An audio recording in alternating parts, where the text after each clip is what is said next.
नमस्कार, आप देखें इनबी न्यूज और मैं हूं आपके साथ प्रियव्रत दीक्षित। तो उत्तर प्रदेश के जौनपुर में 25,000 का इनामी माफिया धनंजय सिंह अब तक पुलिस की नजरों से बचा हुआ है। जी हां, पूर्व सांसद धनंजय सिंह पर 25,000 का इनाम है और हत्या का आरोपी है और साथ ही माफिया पर इनाम भी है, लेकिन फिर भी जौनपुर पुलिस इसे नहीं पकड़ सकी। हैरानी की बात यह है कि यूपी पुलिस धनंजय सिंह को 1 साल से तलाश कर रही है, लेकिन आज तक उसे पकड़ नहीं सकी।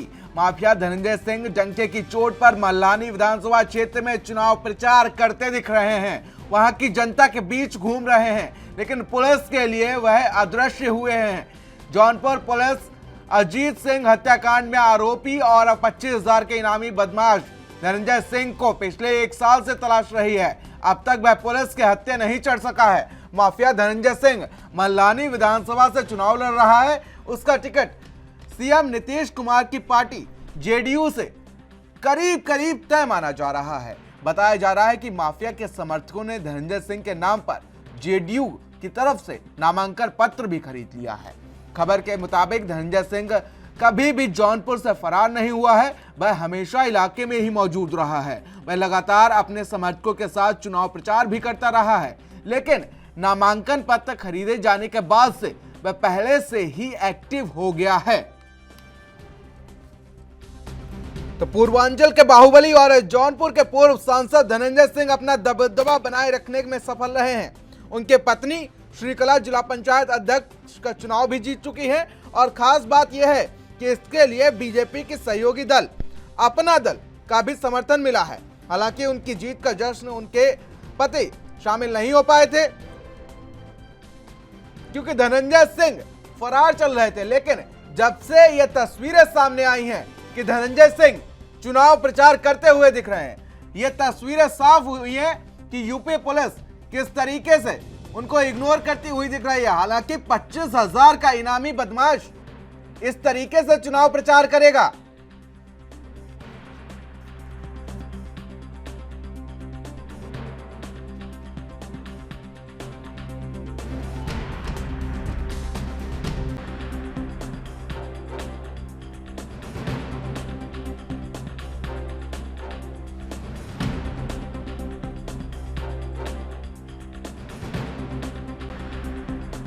धनंजय सिंह का ये वीडियो वायरल हुआ है, जिसमें आप देख सकते हैं कि ये पहला वीडियो जो आपको दिखा रहे हैं वो वीडियो है किस तरीके से वो चुनाव प्रचार करते हुए नजर आ रहे हैं। दूसरा वीडियो कुछ दिन पहले वायरल हुआ था, जिसमें वो क्रिकेट खेलते हुए दिख रहे हैं। तस्वीरें आपकी टेलीविजन स्क्रीन पर, दोनों वीडियो आप देख सकते हैं किस तरीके से धनंजय सिंह का वीडियो वायरल हुआ है, चुनाव प्रचार करते दिख रहे हैं। लेकिन अब एक चीज और भी साफ होती नजर आ रही है कि आखिर तस्वीरों में धनंजय सिंह कैद हो जाते हैं, लेकिन यूपी पुलिस उन्हें अदृश्य मान रही है। क्रिकेट खेलने का वीडियो भी कुछ दिनों पहले वायरल हुआ था और चर्चाओं में आए थे धनंजय सिंह, लेकिन अब धनंजय सिंह का चुनाव प्रचार करते हुए भी वीडियो वायरल हुआ है। इसके बाद यूपी पुलिस पर सीधा सवाल उठता नजर आ रहा है, साथ ही बीजेपी पर भी तमाम सवाल उठते नजर आ रहे हैं। भाई, योगी जी का बुलडोजर कहां गया? अगर धनंजय सिंह पर 25,000 का इनाम है, अजीत सिंह हत्याकांड में वो आरोपी हैं, तो आखिर बुलडोजर क्यों नहीं चलता? यह सवाल अभी भी बना हुआ है।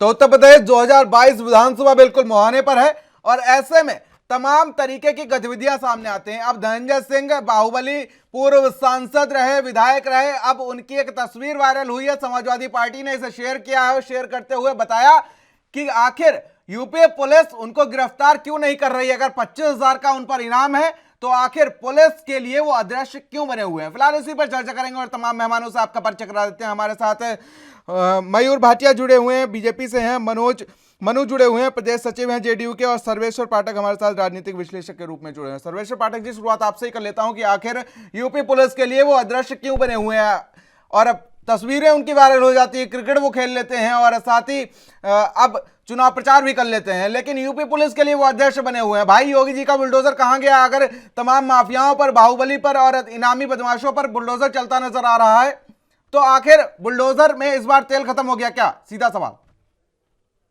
जी, आपका कहना सही है कि अगर ऐसे वीडियो और फोटोग्राफ्स अगर वायरल हो रहे हैं कि वो चुनाव का प्रचार कर रहे हैं या फिर क्रिकेट खेल रहे हैं, तो यह एक चिंता का विषय है। इसमें माननीय योगी जी ने भी एक बार मैंने देखा था, उन्होंने मीडिया से कहा था कि जब पुलिस को मतलब हाथ लगेगी तो उसे भी गिरफ्तार करके। तो सर्वेश्वर पाठक जी, आखिर योगी जी का बुलडोजर ऐसा तमाम माफियाओं के लिए शांत क्यों खड़ा है? देखिए पीबर जी, योगी जी ने बोला था कि उस अपराधी को भी गिरफ्तार करके जेल भेजा जाएगा, लेकिन देरी किस बात की हो रही है? अगर ऐसे वीडियो और फोटोग्राफ्स वायरल हो रहे हैं तो यह चिंता का विषय है। और सबसे पहले मेरा यह कहना है कि इस बार के चुनाव में इलेक्शन कमीशन ने खासा बोला था कि जो आपराधिक छवि के लोग हैं, आप पॉलिटिकल पार्टीज उनको टिकट नहीं दो, और दे भी रहे हो तो उनके बारे में कारण बताओ कि आखिर उन्हीं को क्यों सेलेक्ट किया। और ये जेडीयू नीतीश कुमार जी इतने साफ सुथरी छवि के नेता माने जाते हैं, वो एक क्रिमिनल को, क्योंकि वो जमानत पे है, आपको हमको सबको पता है कि इलाहाबाद कोर्ट से उन्होंने जमानत पे ले लिया था, उसके बाद से पुलिस से वो फरार है, जैसा कि हम सब सभी जानते हैं पुलिस के अकॉर्डिंग। तो यह एक चिंता का विषय है कि आखिर जेडीयू उसको टिकट ही क्यों दे रही है?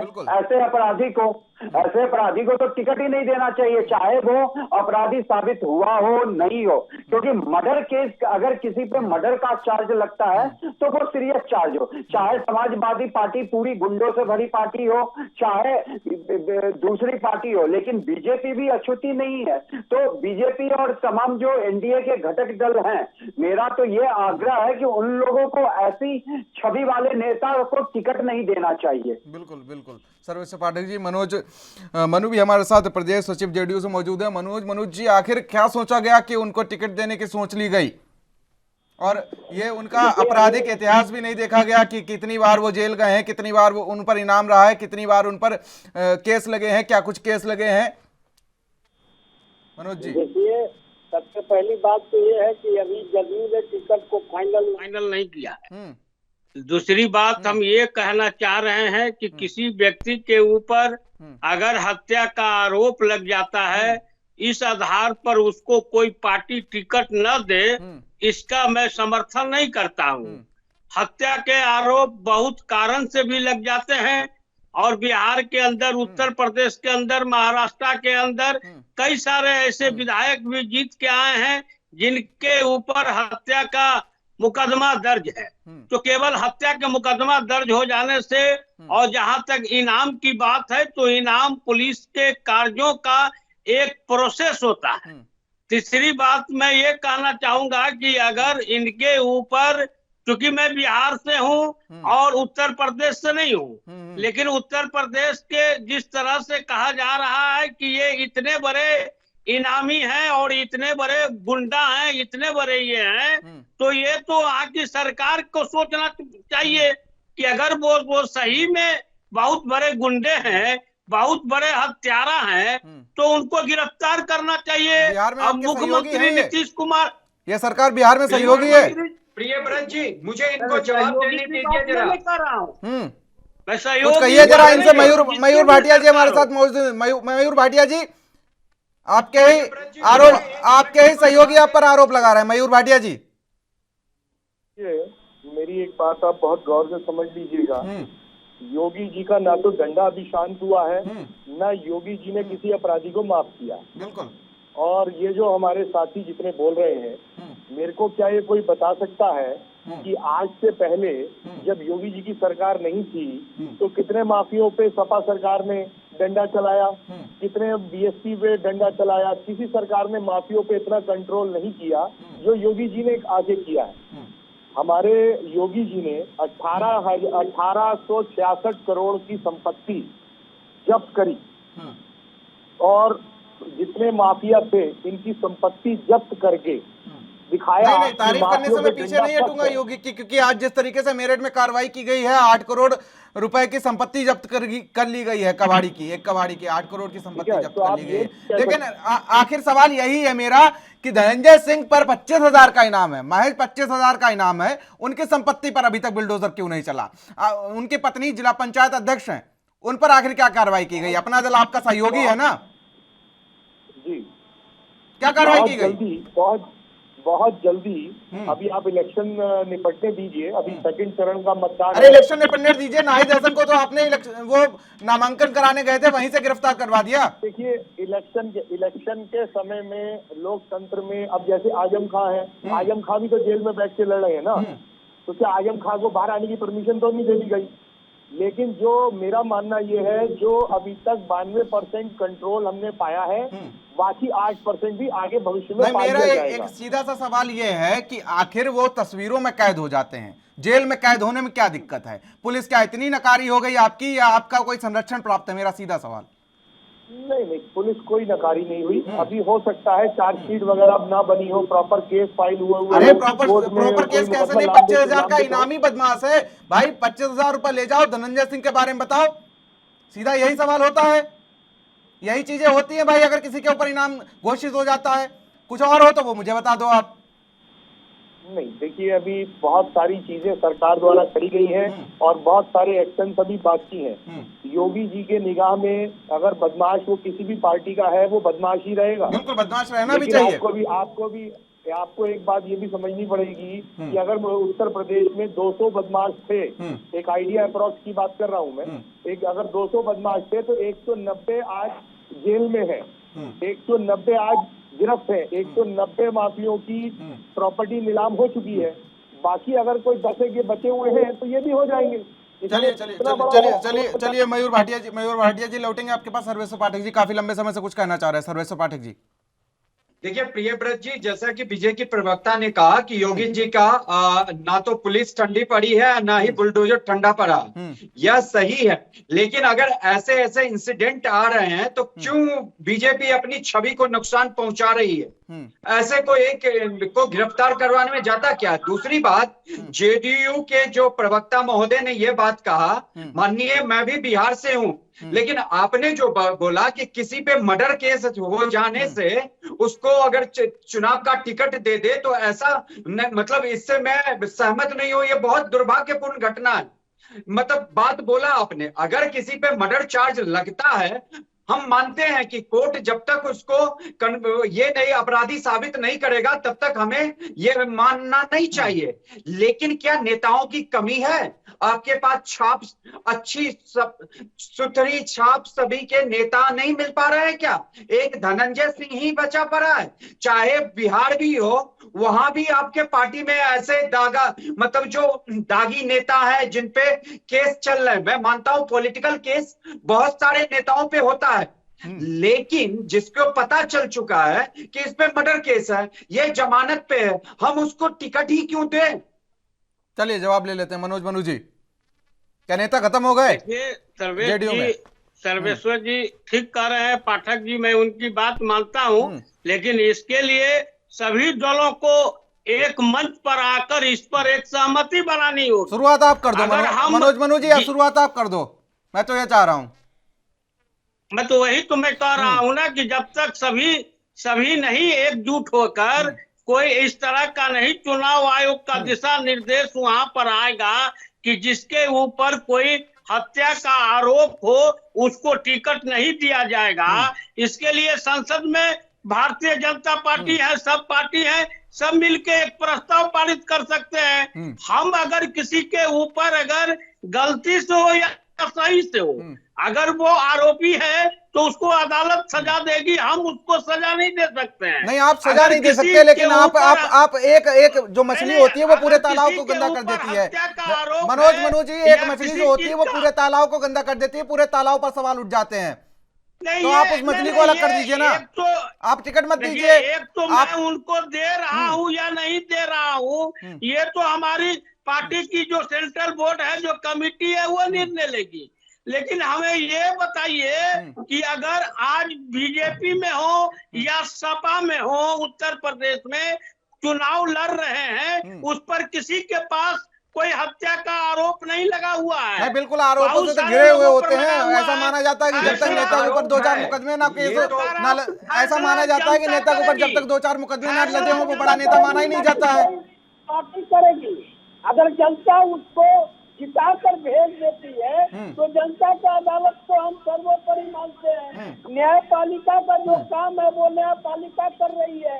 मैं ये नहीं कह रहा हूँ कि मैं उनको टिकट दे रहा हूँ। चलिए एक और आया हुआ होगा, एक और छोटा सवाल। पार्टी के नेताओं के पास नेताएं उस पर उनके ऊपर जो आरोप है या जिस तरह की बात है उसका अध्ययन करने के बाद फैसला करेंगे, लेकिन केवल आरोप लग जाने से, मुकदमा हो जाने से किसी को टिकट से वंचित कर दिया जाए, ये मैं सही नहीं समझता हूँ। अगर ऐसी हो तो सभी लोगों को आरोप नहीं लगा है, वो जमानत पे है। भैया जमानत पे है, आरोप कैसी बात कर रहे हो आप मनोज जी? आप ये बात समझिए ना, 25,000 की इनामी है, इससे पहले 50,000 की इनामी रह चुके हैं, अभी भी उन पर आरोप है। उन पर FIR हुआ तब ना उनको जमानत लेना पड़ा, बिना आरोप के थोड़े। कोई भी आदमी का जिसके ऊपर आरोप लगता है वो व्यक्ति अगर निर्दोष है तो अदालत में सीधे पेश हो जाए, 25,000 का इनाम भी बच जाएगा, शासन का 25,000 का इनाम भी बच जाएगा, सीधे पेश हो जाए, सरेंडर कर दें। एक बार पहले भी तो सरेंडर हो गए, पहले भी तो सरेंडर हो चुके थे मनोज जी। कोई पार्टी टिकट नहीं देती है। नहीं मनोज जी, पहले भी सरेंडर कर चुके थे, अगर इस बार नहीं है तो 25,000 का इनाम है, उनके सिर पर सीधे सरेंडर कर दें, मेरा मानना ऐसा है। देखिए 25,000 का इनाम तो मैंने कहा कि ये एक प्रोसेस होता है, कई तरह के केस होते हैं, अगर वो नहीं गिरफ्तार होते हैं, उनके ऊपर नहीं आता है तो वो पुलिस मुख्यालय उन पर इनाम का एक करके वो प्रोसेस में जाता है। ये इनाम कोई इनाम नहीं होता है, ये प्रोसेस है, वो चलिए इनाम प्रोसेस में होता है नहीं होता है। मयूर भाटिया हमारे साथ जुड़े हुए हैं। मयूर मनोज जी थोड़ा सोचिए, घूम रहे हैं तो फिर जनता को तो सूचना देनी चाहिए ना। चलिए जनता को सूचना, अरे कुछ है मनोज जी थोड़ा सोचिएगा इस बारे में। मयूर भाटिया हमारे साथ बीजेपी से जुड़े हुए हैं, इसलिए जनता उनके साथ है। देखिए 5 मिनट में अपनी बात रखना चाहूंगा। नहीं पहले मेरा सवाल फिर आपकी बात। मेरा सिर्फ एक सवाल है आप लोगों से। हाँ। क्या खाली माफिया पे कंट्रोल करके, आज मान लिया हमने कि कोई माफिया अगर छूट गया तो वो आने वाले टाइम में वो अंदर होगा, लेकिन मैं एक आपसे सवाल पूछता हूँ, ये जो इनकी चुनाव की हारने की हताशा बोल रहे हैं, क्या चुनाव खाली माफियों के दम पे या माफियों के टॉपिक पे ही जीता जाता है क्या योगी जी ने नागरिकता संशोधन अभियान क्या पार्टी ने नहीं लाया? क्या पार्टी ने आज तक क्या कोई कार्य नहीं किया? क्या योगी जी ने आज तक स्टेट के लिए कोई कार्य नहीं किया? क्या 36,000 करोड़ रुपए 86 लाख किसानों का कर्ज माफी नहीं हुई? अरे ये बातें इसके लिए अलग डिबेट रखूंगा मैं, ठीक है मयूर भाटिया जी? मदद नहीं दी क्या? मयूर जी, आपकी उपलब्धियों के लिए एक अलग डिबेट रखूंगा मैं। कि आखिर बीजेपी अपनी छवि पे ये बट्टा क्यों लगा रही है, जबकि इतनी साफ छवि है, अपराधियों के खतरे से कांपते हैं योगी जी के डर से और यूपी पुलिस से। अपराधी के लिए क्यों बीजेपी को सुनना पड़ रहा? भाजपा की सरकार आज तक कर पाई? मुख्तार अंसारी जैसे को जेल में डाल दिया। मुख्तार अंसारी को योगी जी लाए, हम लोग पंजाब से आने में, लेकिन गाड़ी नहीं पलटी, ये दुख का विषय है। हम तो सोच रहे थे कि उसकी गाड़ी पलटनी चाहिए, पंजाब से गाड़ी के थ्रू आ रहा है। तो योगी जी ने अपराध को लगाम बहुत अच्छे तरीके से लगाया है, लेकिन इस धनंजय सिंह के पीछे आखिर क्या मंशा है? क्यों एक धनंजय सिंह छोड़ दोगे तो हर तीसरे घर में धनंजय सिंह आपको मिल जाएगा और फिर से टिकट मांगेगा, फिर से अपराधी होगा, फिर से 25,000 के नाम होगा, फिर से हम डिबेट कर रहे होंगे बैठ के यहाँ। तो कायदे में तो फिर ऐसा करना चाहिए, ये सारे पार्टियों को संसद में बोलना चाहिए कि जिस व्यक्ति पे आपराधिक मामले होंगे उस व्यक्ति को चुनाव लड़ने का अधिकार नहीं है। अधिकार बिल्कुल है, क्योंकि जेल से भी कई प्रत्याशी चुनाव लड़ रहे हैं, लेकिन आखिर आपकी पुलिस उसको ढूंढने में क्यों नाकाम रही? मेरा सीधा सवाल, आपकी पुलिस उसको ढूंढने में क्यों नाकाम साबित हुई? लोगों का नाम चला जाता है तो उससे क्या वो अपराधी हो गया? ये नहीं होना चाहिए। आपकी बात मैं मानता हूँ, लेकिन संसद में एक प्रस्ताव पारित हो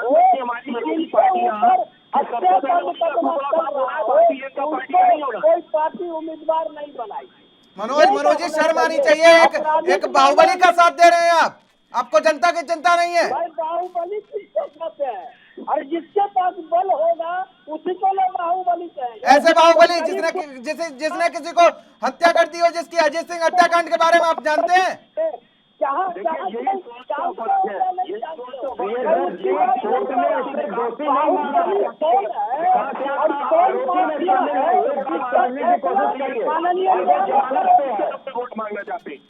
भाई उनका फैसला जमानत पर है या नहीं है, उन जमानत पर रह देने के बाद भी कई आदमी बरी हुए हैं, इसलिए जमानत कुछ नहीं है। अगर उसका फैसला न्यायालय में उनको सजा सुना दिया हो तो हम दोषी हैं। चलिए मनोज जी आपके पास लौटूंगा। फाइनल कमेंट ले लेते हैं सर्वेश्वर पाठक जी, समय समाप्त हो रहा है फिलहाल। सर्वेश्वर पाठक जी, एक फाइनल कमेंट आपसे ले लेते हैं। देखिए, मेरा यही कहना है कि जितनी भी पॉलिटिकल पार्टी है उनको एक कंसेंसस करना होगा। छोटे मोटे आरोप लगते हैं पॉलिटिकल पार्टी के नेताओं पे, लेकिन अगर जो जिसपे मर्डर चार्ज का आरोप लगा हुआ है, कम से कम हर एक, खासकर बीजेपी और एनडीए की सहयोगी दल जो है उनको टिकट देने से बचे और अपनी छवि पे कोई नुकसान ना पहुंचाए। फिर जनता उन्हीं की पूजा करेगी और उन्हीं को वोट देगी। चलिए मनोज जी और मयूर भाटिया जी, आप दोनों को फिलहाल इस डिबेट में जुड़ने के लिए शुक्रिया, और सर्वेश्वर पाठक जी आपका भी इस डिबेट में जुड़ने के लिए शुक्रिया। लेकिन आप दोनों से एक बात कह देता हूं मैं, जिस तरीके से नाहिद हसन को जब वो अपना नामांकन दर्ज कराने गए थे वहां से उन्हें उठवा लिया गया था, तो मैं चाहता हूं कि अगर वो फरार हैं, धनंजय सिंह अगर फरार हैं, तो मैं चाहता हूं कि जिस तरीके से 25,000 का इनाम भी उनके सिर पर है, अगर वो नामांकन दर्ज कराने जाते हैं वहां तो आपकी पुलिस मौजूद होगी ना, ठीक है? वहां से मैं चाहता हूं आप उन्हें गिरफ्तार करवा लें और कोर्ट में पेश करा दें, ताकि हम आगे डिबेट ना करें इस पे, ठीक है? आप तीनों मेहमानों का हमारे साथ बने रहने के शुक्रिया। तो जिस तरीके से 25,000 का जो इनामी बदमाश है वो अब क्षेत्र की जनता को मिल रहा है और तस्वीरें जारी हो रही हैं, उससे सीधा सवाल यही उठता है कि क्या पुलिस इतनी निकम्मी हो गई है कि एक 25,000 को इनामी बदमाश को नहीं ढूंढ पा रही है और वो जनता के पास जाके वोट मांग रहा है, अपनी जमीन मजबूत कर रहा है। और सवाल यह भी है कि अगर जनता ने कहीं उसका साथ दे दिया तो क्या वो जेल से उनका विकास कर पाएगा। फिलहाल आज की इस खास पेशकश में मेरे साथ इतना ही। देश और दुनिया की अहम खबरों के लिए बने रहिए एनबी न्यूज के साथ। नमस्कार।